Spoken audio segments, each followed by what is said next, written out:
Hello everyone, welcome back to my YouTube channel. Last lecture में हम को translational protein targeting कर रहे थे। Due to some technical issues वो कंप्लीट नहीं हो पाया लेक्चर अपलोड, है ना। एक्चुअली में मैंने पूरा कर दिया था, वो रिकॉर्ड नहीं हो पाया था लेक्चर, है ना। तो को ट्रांसलेशनल प्रोटीन टारगेटिंग कंप्लीट करेंगे आज के लेक्चर में। प्रीवियस लेक्चर्स आपने नहीं देखे हैं तो पहले प्रीवियस लेक्चर्स आई रिकमेंड कि देख लीजिए, ताकि आपको ये लेक्चर्स अच्छे से समझ में आ रहे हो, है ना। और रेगुलर बने रहिए लेक्चर्स के साथ, ताकि कॉन्सेप्ट साथ साथ में क्लियर होते रहें। और जो टॉपिक्स हो गए हैं, अगर आपके पास ऑलरेडी कोई क्वेश्चन बैंक या कुछ है तो उससे आप क्वेश्चन सॉल्व करने स्टार्ट कर सकते हैं, ताकि आपको पता लगे जो पढ़ रहे हैं उसमें से क्वेश्चन आ रहे हैं या नहीं आ रहे हैं, या फिर जो पढ़ा है उसमें से क्वेश्चन हमसे बन रहे हैं या नहीं बन रहे हैं, है ना। दो चीज़ें होती हैं। तो आज हम को ट्रांसलेशनल प्रोटीन टारगेटिंग पहले तो कंप्लीट करते हैं, जो आधी रह गई थी वो वीडियो में, उसका ही ये सेकंड बी पार्ट आप मान लीजिए, 7th लेक्चर था, तो उसको हम स्टार्ट करते हैं। ठीक है, क्या चल रहा था हमारा? को ट्रांसलेशनल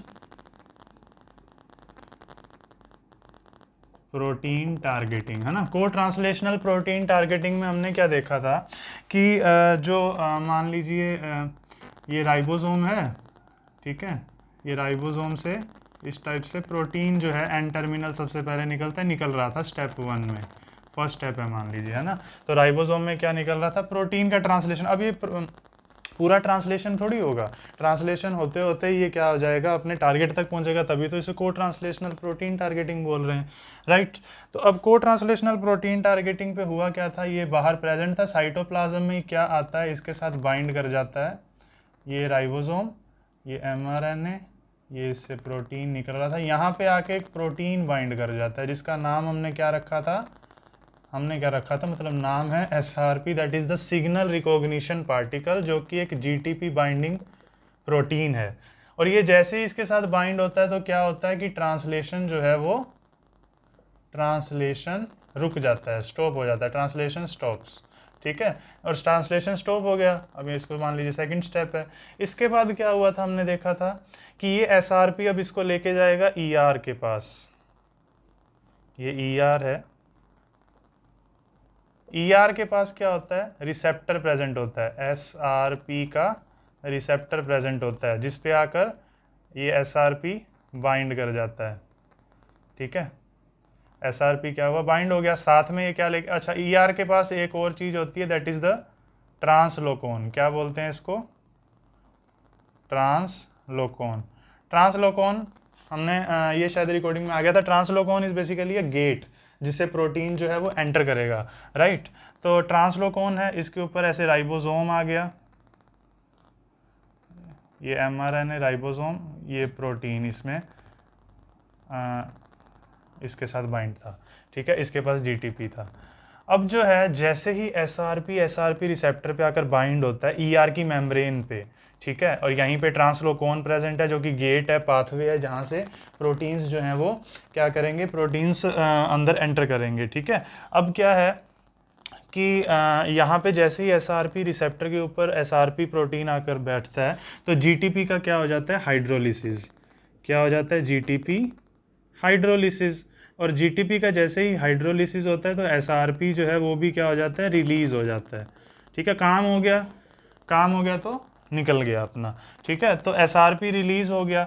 अब इसमें हुआ क्या? जैसे ही GTP का हाइड्रोलिसिस हुआ, एक तो SRP रिलीज हुआ, दो काम हुए, एक तो SRP रिलीज हुआ, दूसरा क्या हुआ? ट्रांसलोकोन ओपन हो गए, ठीक है। ये ट्रांसलोकोन जो थे ER पे,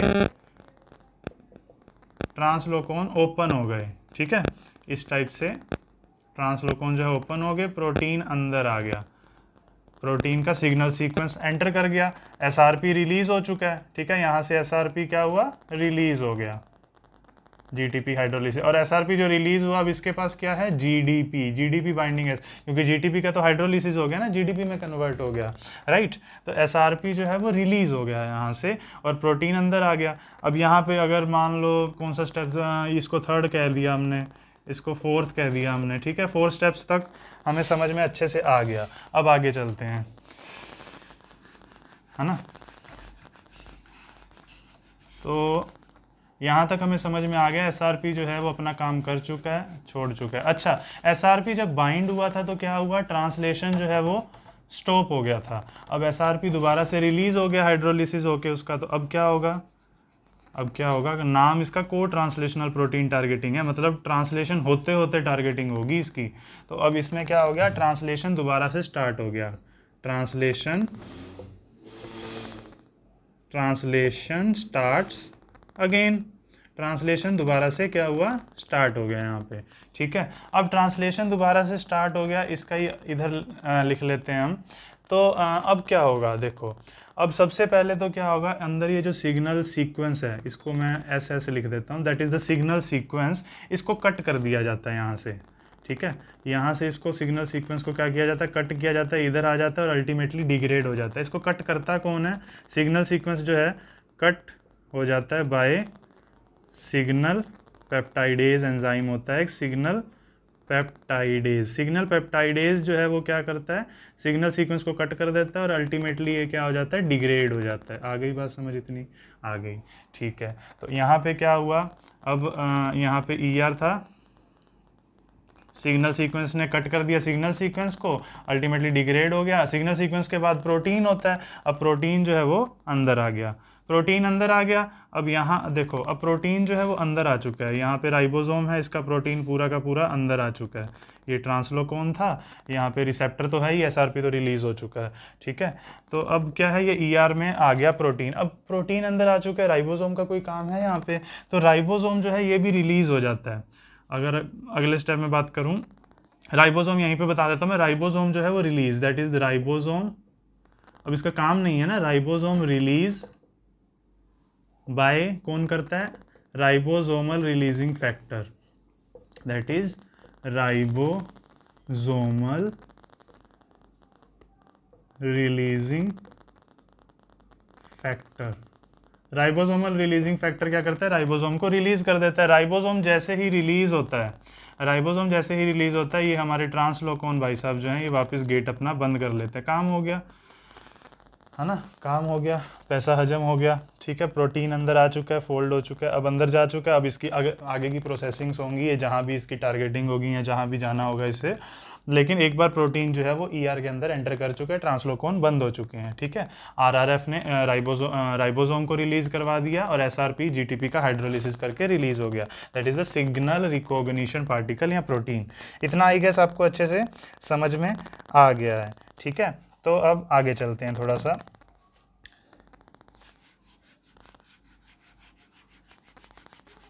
काफ़ी इंटरेस्टिंग टॉपिक है प्रोटीन टारगेटिंग जो है, एक अच्छे से बस समझ आ जाना चाहिए, क्वेश्चन भी इसमें से डायरेक्ट ही आते हैं।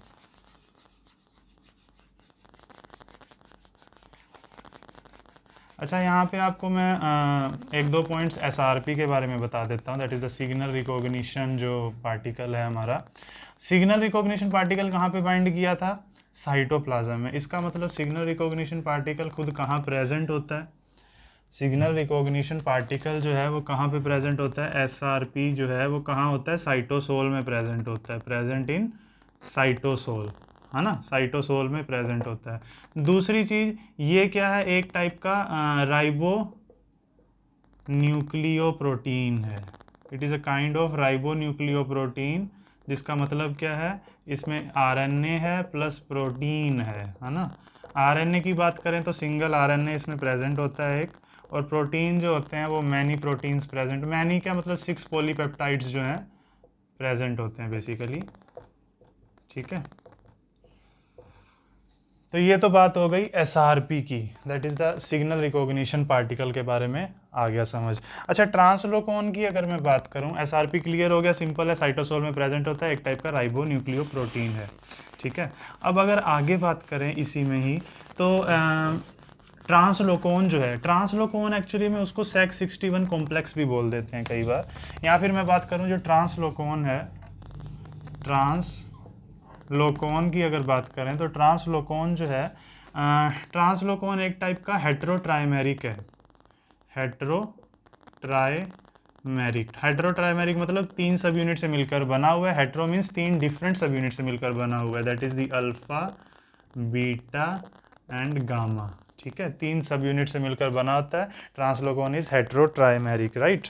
और आगे की अगर हम बात करें तो इस ट्रांसलोकोन को SEC61 कॉम्प्लेक्स भी बोल देते हैं, SEC61 कॉम्प्लेक्स, है ना।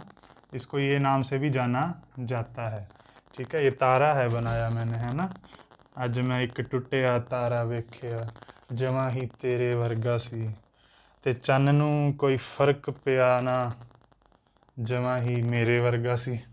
तो इसमें ये हो गया कंप्लीट हमारा कोड ट्रांसलेशनल प्रोटीन टारगेटिंग का ओवरऑल हमने देखा क्या होता है। ठीक है, अब आगे ओवरऑल जनरल प्रोसेस हम देख लेते हैं। पोस्ट जो होता है, पोस्ट ट्रांसलेशनल प्रोटीन टारगेटिंग में क्या सीन रहता है। तो यहाँ को का मैं पोस्ट कर देता हूँ, ये जो को है को का पोस्ट कर देता हूँ मैं, पोस्ट। ठीक है, post translational protein targeting. Post translational protein targeting की बात करें तो नाम से ही पता चल रहा है ट्रांसलेशन जो है वो पहले कंप्लीट हो गया है, उसके बाद जो है इसका वो हो रहा है, टारगेटिंग हो रहा है बेसिकली, है ना। तो पोस्ट ट्रांसलेशनल प्रोटीन टारगेटिंग की अगर बात करें, ईआर में ही आएगा, तो ईआर में ही सेम प्रोसेस। ईआर में बना देता हूँ इस टाइप से, बड़ी ईआर बना देता हूँ एकदम, मतलब अच्छे से दिख जाए। ईआर है ये, ठीक है, बड़ी ही गजब ईआर है। तो इतनी बड़ी ईआर बना दी है। ईआर में सारा प्रोसेस, अब प्रोटीन जो है वो बन चुका है। ठीक है, बनने के बाद ईआर में आएगा। ईआर में कहाँ से आएगा, वही सेम पहले तो प्रोसेस रहेगा। ट्रांसलोकोन खुले हैं यहाँ पे, यहाँ से प्रोटीन अंदर आ जाएगा, सिग्नल पेप्टाइडेज आएगा, सेम सीक्वेंस वही, सिग्नल पेप्टाइडेज आएगा। ठीक है, आप देखते जाइएगा। सिग्नल पेप्टाइडेज ने क्या किया, कट कर दिया, जो कि क्या करेगा, कट करेगा सिग्नल सीक्वेंस को। सिग्नल सीक्वेंस जैसे ही कट हुआ तो सिग्नल सीक्वेंस कट होने के बाद प्रोटीन अंदर आएगा। अच्छा, यहाँ पे जो सेक्स61 कॉम्प्लेक्स है ये, दैट इज ट्रांसलोकोन है, दैट सेक्स61 कॉम्प्लेक्स। इसी के साथ में एक प्रेजेंट होता है यहाँ पे ही सेक63 कॉम्प्लेक्स। ठीक है, इसी के बगल में भाई है इसका। अगर इसको हम ट्रांसलोकोन या फिर सेक्स61 बोलते हैं, तो साथ में इसके बगल में प्रेजेंट होता है सेक्स63 कॉम्प्लेक्स जो होता है। ठीक है, जैसे ही सिग्नल सीक्वेंस आया, सिग्नल पेप्टाइडेज ने उसको कट किया, प्रोटीन जो है वो फिर अंदर आने लगा। तो सेक्स63 कॉम्प्लेक्स क्या करता है, ईआर के बीच में हीट शॉक प्रोटीन प्रेजेंट होता है, जिसको कहते हैं बिप। क्या कहते हैं, बिप, ऐसे बिप कहते हैं, BIP, बीप नहीं कहते, बिप कहते हैं। ठीक है, तो बिप प्रोटीन जो है वो आता है, बिप के पास क्या होता है, ATP। बिप के पास क्या प्रेजेंट होता है, ATP होता है। जैसे ही प्रोटीन सिग्नल सीक्वेंस कट होता है, प्रोटीन अंदर आता है, सेक्स63 कॉम्प्लेक्स क्या करता है, बिप ATP को कन्वर्ट कर देता है बिप ADP में, बिप ADP में। ठीक है, बिप ATP जो है उसको बिप ADP में कन्वर्ट कर देता है ना, एटीपेज एक्टिविटी शो करता है ये। और फिर क्या होगा, ये मान लीजिए यहाँ पे सारा हो गया, इसी को ही आगे, इसी को मैं दिखा रहा हूँ नेक्स्ट स्टेप में। ये अगर फर्स्ट स्टेप में ये सब हमने देखा, सेकंड स्टेप में हम देखें अगर, तो सेकंड स्टेप में क्या भाई साहब हो रहा है यहाँ पे कि ये जो ट्रांसलोकोन है, इससे प्रोटीन अंदर आ रहा है। अब ये बिप देखो, बिप ATP को बिप ADP में सेक्स63 कॉम्प्लेक्स ने कन्वर्ट किया, ये सेक्स63 यहीं पे ही है। ये बिप ADP क्या कर रहा है, ये प्रोटीन जैसे जैसे अंदर आ रहा है इसके साथ बाइंड कर रहा है ये बिप। ठीक है, ये बिप जो है, ये ADP लिख देता हूँ, ये गोल जो बना रखा है ये बिप है। ठीक है, बिप ADP जो है वो बाइंड कर रहे हैं इसके साथ। क्या कर रहे हैं, बिप ATP या ADP, बिप ADP जो है वो बाइंड कर रहे हैं। ठीक है, बिप ADP जो है प्रोटीन जैसे जैसे अंदर एंटर कर रहा है उसके साथ बाइंड कर रहे हैं बिप ADP जो है। और फिर अल्टीमेटली जो है जब सारा प्रोटीन आ जाता है तो प्रोटीन क्या हो जाता है, फोल्ड हो जाता है अपना, कंप्लीट प्रोटीन फोल्ड हो गया। और ये जो बिप ADP है ये दोबारा रिसाइकल होते रहते हैं ER की ल्यूमेन में ही। ठीक है, तो बिप ADP जो है वो दोबारा बिप ATP में कन्वर्ट होता रहता है। फिर अगर अंदर प्रोटीन दोबारा आता है तो सेक्स63 कॉम्प्लेक्स जो है वो क्या करेगा, ये सेकंड स्टेप में हमने देख लिया। एक ही प्रोसेस चल रहा है ये मेम्ब्रेन पे। सबसे पहले प्रोटीन आया, प्रोटीन का सिग्नल सीक्वेंस कट किया सिग्नल पेप्टाइडेज ने, सेम वही प्रोसेस है। ठीक है, अब प्रोटीन जो है वो जैसे ही अंदर एंटर करने लगा, सेक्स63 कॉम्प्लेक्स ने क्या किया, जो बिप हीट शॉक प्रोटीन है। अच्छा, हीट शॉक प्रोटीन क्या करता है, फोल्डिंग से प्रिवेंट करता है है ना। हीट शॉक प्रोटीन क्या करता है, फोल्डिंग से प्रिवेंट करता है, मिस फोल्डिंग से प्रिवेंट करता है। तो बिप जो है एक टाइप का हीट शॉक प्रोटीन है, दैट इज द एचएसपी है ये। बिप एटीपी को बिप एडीपी में कन्वर्ट कर दिया जाता है वाया से सेक्स63 कॉम्प्लेक्स, और ये बिप एडीपी जो है जाकर बाइंड करता है प्रोटीन के साथ। ये प्रोटीन के साथ काफ़ी सारे बिप एडीपी जैसे बाइंड करते हैं, ये एक टाइप से ना इस टाइप से खींचते हैं प्रोटीन को अंदर, और फोल्ड नहीं होने देते उसको जब तक वो प्रोटीन पूरा नहीं आ रहा। फिर जब आ जाते हैं तो फिर एक एक करके एडीपी बिप एडीपी वापस रिसाइकल होने लगते हैं, और प्रोटीन जो है वो प्रोटीन कंप्लीट फोल्ड होने लगता है, प्रोटीन फोल्ड्स होने लगता है, मतलब प्रोटीन इधर अलग हो जाता है, प्रोटीन से पूरा अंदर एंटर हो गया। ये क्या है, पोस्ट ट्रांसलेशनल प्रोटीन टारगेटिंग का बेसिकली मेथड है। आई होप अच्छे से समझ में आ गया होगा, है ना, वरना एक दो बार आप इसको देखेंगे, इजी है, इतना कोई वो नहीं है। बिप का मेन हीट शॉक प्रोटीन है। बिप क्या है, एक टाइप का हीट शॉक प्रोटीन, ठीक है, जो कि क्या करेगा, फोल्डिंग से प्रिवेंट करेगा, which prevents from the folding, ये लिख लीजिएगा। हीट शॉक प्रोटीन ऑब्वियसली बात है फोल्डिंग से ही प्रिवेंट करते हैं, मिस फोल्डिंग से प्रिवेंट करते हैं। कहीं पे भी हीट शॉक प्रोटीन हो सकता है, बिप हो सकता है, HSP70, HSP93, कई टाइप्स के हीट शॉक प्रोटीन्स होते हैं, सभी प्रोटीन की फोल्डिंग को ही प्रिवेंट करते हैं, ठीक है। तो इतना आई गेस समझ में आ गया अच्छे से, ठीक है। ये पोस्ट ट्रांसलेशनल प्रोटीन टारगेटिंग जो है उसका था ये कंप्लीट हमने जो देखा, ठीक है। आगे अगर देखें, पोस्ट ट्रांसलेशनल प्रोटीन टारगेटिंग का ओवरऑल प्रोसेस हमें समझ में आ गया। अच्छा, अब ये सेक्स63 कॉम्प्लेक्स जो है, जैसे मैंने आपको बताया था कि सेक्स61 कॉम्प्लेक्स क्या है, ये मैं रब कर दे रहा हूँ।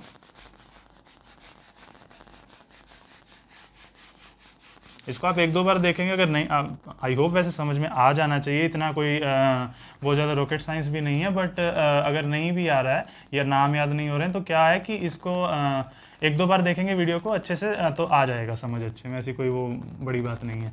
तो ट्रांसलोकोनिया सेक्स61 कॉम्प्लेक्स मैंने आपको बताया था हेट्रोट्राइमेरिक होता है ना। वैसे ही सेक्स63 कॉम्प्लेक्स जो होता है ये क्या होता है, टेट्रामेरिक होता है, 4 सब यूनिट से मिलकर बना होता है। तो ये भी एक पॉइंट है, आप लिख लीजिएगा just for the knowledge, like सेक्स63 कॉम्प्लेक्स इज टेट्रामेरिक, ठीक है। तो इतना हमें अच्छे से समझ में आ गया आई गेस। अब हम क्या है, को translational post translational protein targeting हमने देख लिया। अब हम देखते हैं कि कितने टाइप की एक्चुअली में टोपोलॉजी हो सकती है। अच्छा, दो रूल देखिए आप। सबसे पहले तो कंडीशंस में आपको दो लिखवा देता हूँ, ये कंडीशंस याद रखिएगा, ये बड़ी काम आने वाली हैं, आपको याद रहेंगी। दो कंडीशंस हैं, ठीक है। पहली कंडीशन तो ये है कि सिग्नल सीक्वेंस अगर कट हो गया, है ना, सिग्नल सीक्वेंस अगर कट हो गया तो वो ट्रांसपोर्ट नहीं होगा ईआर में। आ रही है बात समझ में? या फिर दूसरी भाषा में अगर मैं बोलूँ, सिग्नल सीक्वेंस पे अगर पॉजिटिव अमीनो एसिड जुड़ जाते हैं, दो कंडीशंस होती हैं। यहाँ तो देखो सिग्नल सीक्वेंस जो है, सिग्नल सीक्वेंस कट हो जाता है तो नो ट्रांसपोर्ट टू ईआर, ठीक है। ईआर में उसका ट्रांसपोर्ट नहीं होगा अगर सिग्नल सीक्वेंस कट हो जाता है। अगर सिग्नल सीक्वेंस पे ही सिग्नल सीक्वेंस जो है इस पर काफ़ी सारे पॉजिटिव अमाइनो एसिड्स ऐड हो जाएं, अमाइनो एसिड्स ऐड हो जाएं, तो भी इसका ट्रांसपोर्ट ईआर में नहीं होगा। ये दो कंडीशंस हैं, इसको याद रखिएगा। इसका एक कंप्लीट एक्सप्लेनेशन आगे जैसे जैसे बढ़ते जाएंगे समझ में आता जाएगा, है ना, कि क्या कहना चाह रहे हैं। ये दो कंडीशंस बस इसको तारे सितारे लगा के याद रखिए, कहीं पूछेगा नहीं, लेकिन ये प्रोसेसेस हैं जो आगे आगे जो है यूज़ होंगे कि ऐसा नहीं होता है, ठीक है। रूल है तो रूल है, ऐसा नहीं होता है। तो सिग्नल सीक्वेंस अगर कट हो जाता है तो ट्रांसपोर्ट जो है वो ईआर में नहीं होगा। और अगर सिग्नल सीक्वेंस पे पॉजिटिव अमाइनो एसिड्स काफ़ी सारे जुड़ जाते हैं, पॉजिटिव अमाइनो एसिड्स जुड़ जाएं, तो भी क्या है, उसका ट्रांसपोर्टेशन ईआर में नहीं होगा। तो ये दो कंडीशंस हैं प्रोटीन टारगेटिंग में, ठीक है, ये आपको ध्यान में रखनी है।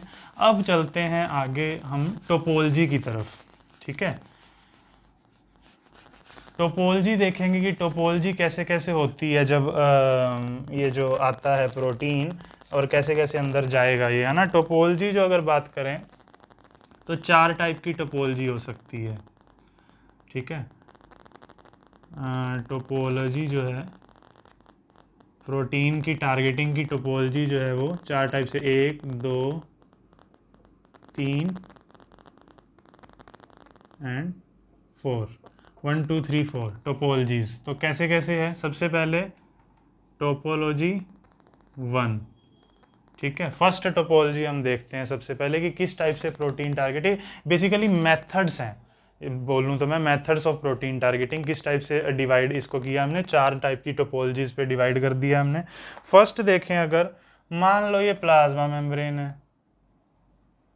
ठीक है, ये क्या है, प्लाज्मा मेम्ब्रेन है, अंदर साइटोसोल, बाहर नॉन साइटोसोलिक रीजन।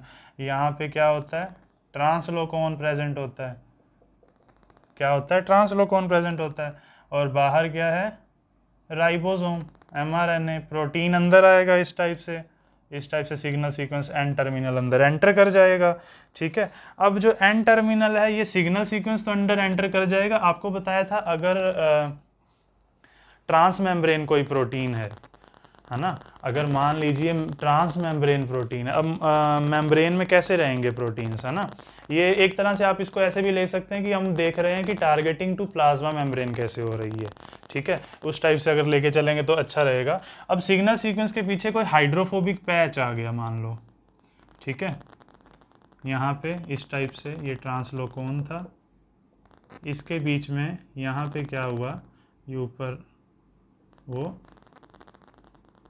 ये नीचे सिग्नल सीक्वेंस तो था ही, ठीक है, सिग्नल सीक्वेंस नीचे आ गया, ये बीच में क्या आ गया, एक हाइड्रोफोबिक पैच आ गया, हाइड्रोफोबिक पैच आ गया। ये हमने देखा था कि लगभग 20 अमीनो एसिड्स का लगभग अगर होगा तो ट्रांसमेम्ब्रेन हो जाएगा। हाइड्रोफोबिक जैसे ही पैच आया, हाइड्रोफोबिक पैच आने के बाद क्या हो गया, प्लाज्मा मेम्ब्रेन थी ये, इस प्लाज्मा मेम्ब्रेन में क्या हो गया, लेटरल डिफ्यूजन हो गया, लेटरल डिफ्यूजन, मतलब ये प्रोटीन यहां से ऐसे आगे बढ़ गया, सिग्नल पेप्टाइडेज ने इसको तो कट कर ही दिया, ये तो सेम सीक्वेंस चल ही रहा है, यहाँ पे नीचे सिग्नल पेप्टाइडेज इसको कट कर देगा, सिग्नल पेप्टाइडेज, है ना, आ रही है बात समझ में, सिग्नल ये सिग्नल पेप्टाइडेज कट हो गया, और क्या हुआ, अच्छा ये उसी कंडीशन पे फॉलो हो रहा है, अगर देख रहे हो, मान लो ईआर की ये मेम्ब्रेन है, ईआर की मेम्ब्रेन में प्रोटीन जैसे ही अंदर एंटर किया, सिग्नल पेप्टाइडेज कट हो गया, पीछे हाइड्रोफोबिक पैच है, तो वहां से लेटरल डिफ्यूजन हो जाता है, ठीक है। अगर सिग्नल पेप्टाइडेज नीचे कट हो गया तो क्या हो जाएगा, लेटरल डिफ्यूजन, लेटरल डिफ्यूजन जैसे होगा, ये तो कट हो गया, ये प्रोटीन ऐसे चल पड़ा, तो ये प्रोटीन जो है ये इसके बीच में ही रह गया इन द प्लाज्मा मेम्ब्रेन। आ रही है बात समझ में, ये प्लाज्मा मेम्ब्रेन, तो ये क्या हुआ, सिग्नल पेप्टाइडेज ने जैसे ही सिग्नल कट किया, लेटरल डिफ्यूजन हो गया, जो हाइड्रोफोबिक पैच था वो बीच में फंस गया ट्रांस मेम्ब्रेन में, है ना, और लेटरल डिफ्यूजन शो करके वहीं पे रह गया। ये तो है फर्स्ट टोपोलॉजी, आ गई बात समझ में। यहाँ पे अंदर मान लीजिए ईआर की ल्यूमेन है ना, ईआर की ल्यूमेन, और बाहर क्या है, साइटोसोल है, बस सिंपल। और ये ईआर की मेम्ब्रेन है, इसमें ये टारगेटिंग चल रही है, जिसमें क्या हुआ कि सिग्नल कंडीशन अभी लिखवाई थी कि 2 कंडीशंस लिखवाई थी कि ट्रांसपोर्ट नहीं होता ईआर में, अगर तो सिग्नल सीक्वेंस कट हो जाए, सिग्नल पेप्टाइडेज कट कर दे तो ट्रांसपोर्ट नहीं हो पाएगा ईआर में, या फिर जो सेकंड कंडीशन क्या लिखवाई थी, अगर पॉजिटिव अमीनो एसिड्स बाइंड हो जाएं एन टर्मिनल पे, तब भी जो है प्रोटीन टारगेट जो है वो नहीं हो पाएगा, ट्रांसपोर्ट नहीं हो पाएगा ईआर में, तो ठीक है। तो ये ईआर की ल्यूमेन है, ये बाहर साइटोसोल था, ये अंदर एंटर किया, सिग्नल पेप्टाइडेज ने इसको कट किया, और हाइड्रोफोबिक पैच बीच में रह गया, और लेटरल डिफ्यूजन से प्रोटीन वहीं रह गया। ये तो हो गई टोपोलॉजी फर्स्ट। अच्छा, टोपोलॉजी फर्स्ट में आपने एक चीज अगर देखी हो तो टोपोलॉजी फर्स्ट जो है इसमें स्टार्ट सीक्वेंस जो है वो कट हो गया, स्टार्ट सीक्वेंस कट हो गया, जबकि एंड सीक्वेंस क्या है, वो हाइड्रोफोबिक पैच है, वहां पे एंड हो गया, है ना, समझ रहे आप क्या बोल रहा हूं मैं। अगर मैं इसकी बात करूं कि इसमें जो स्टार्ट सीक्वेंस है वो तो कट हो गया, एक सेकंड में देख लूं वीडियो रिकॉर्ड हो रही है या नहीं हो रही, हाँ ठीक है, फाइन, वीडियो वर्किंग में है।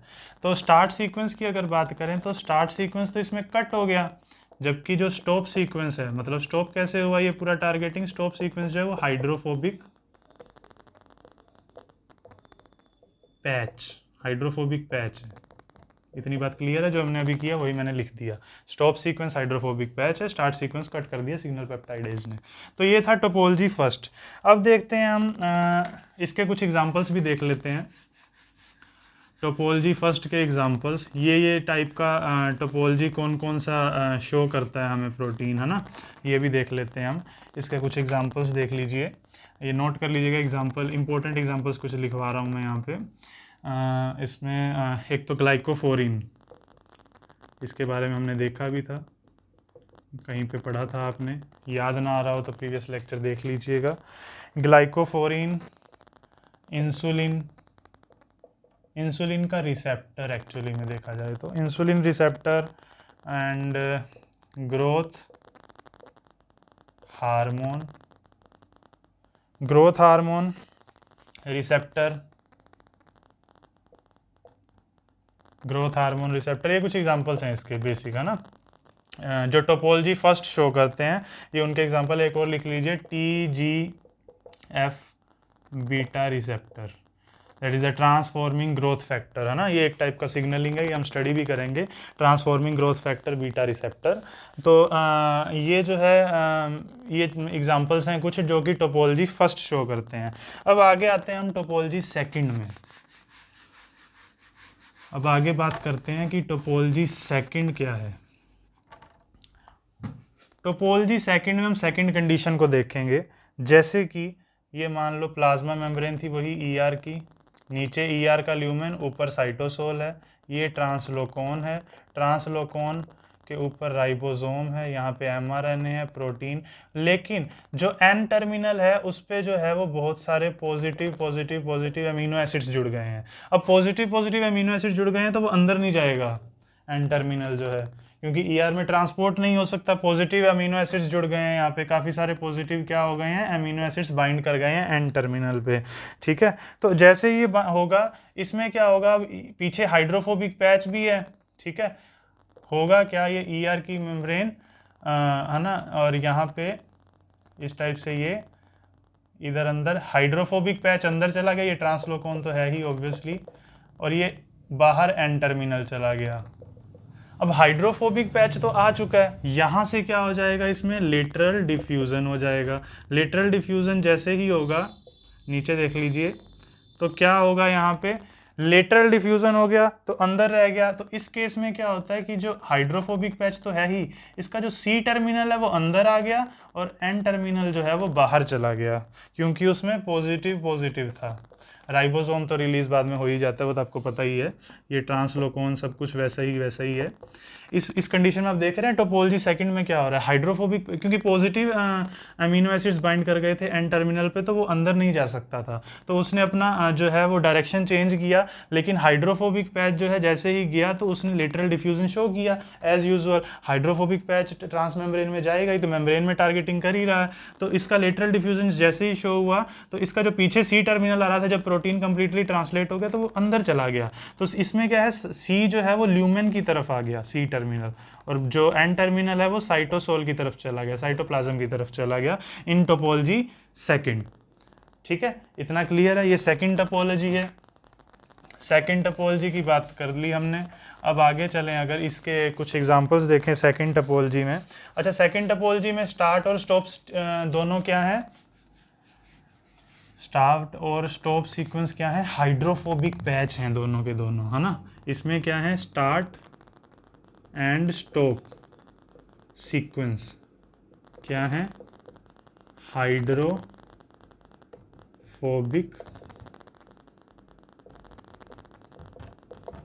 पैच, हाइड्रोफोबिक पैच जो है इसके स्टार्ट एंड स्टॉप सीक्वेंस हैं। दूसरा, अगर इसमें एग्जांपल की बात करें तो इसमें आता है ट्रांसफेरिन रिसेप्टर, एक एग्जांपल आप याद कर लीजिए, एग्जांपल इसमें ट्रांसफेरिन रिसेप्टर, ठीक है। ट्रांसफेरिन रिसेप्टर, ये वही ट्रांसफेरिन है जो अगर सुना हो तो आयरन का जो ट्रांसपोर्टेशन होता है हमारी बॉडी में, वो ट्रांसफेरिन ही करता है, एपो ट्रांसफेरिन, फेरो ट्रांसफेरिन, है ना, ये सब अगर सुना हो तो। नहीं भी सुना तो इसका एग्जांपल याद रखिएगा। ट्रांसफेरिन रिसेप्टर जो है टोपोलॉजी सेकंड शो करता है, सेकंड टाइप की टोपोलॉजी शो करता है, मेथड शो करता है टारगेटिंग का, ठीक है। फिर अगर आगे की अगर हम बात करें टोपोलॉजी थर्ड, टोपोलॉजी थर्ड में क्या होता है, सिंपल एक लाइन में आप याद रख लीजिए, एक एग्जांपल याद रख लीजिएगा, क्योंकि बहुत ज़्यादा हो जाएगा तो आपको याद नहीं रहेगा।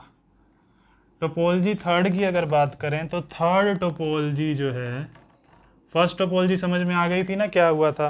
थर्ड टोपोलॉजी में सिग्नल सीक्वेंस जो है वो कट नहीं होगा, सिग्नल सीक्वेंस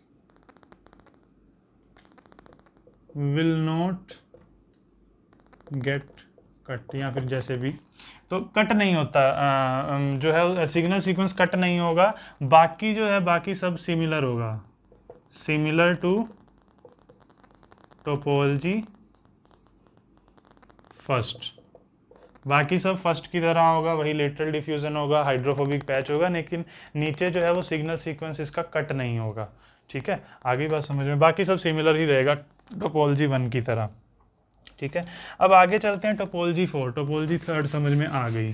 ठीक है, इसका एग्जांपल टोपोलॉजी थर्ड का जो है एक इम्पोर्टेंट एग्जांपल है इसका, एग्जांपल जो अगर इसकी बात करें तो साइटोक्रोम P450 P450। ठीक है, ये इसका एग्जांपल है टोपोलॉजी थर्ड का।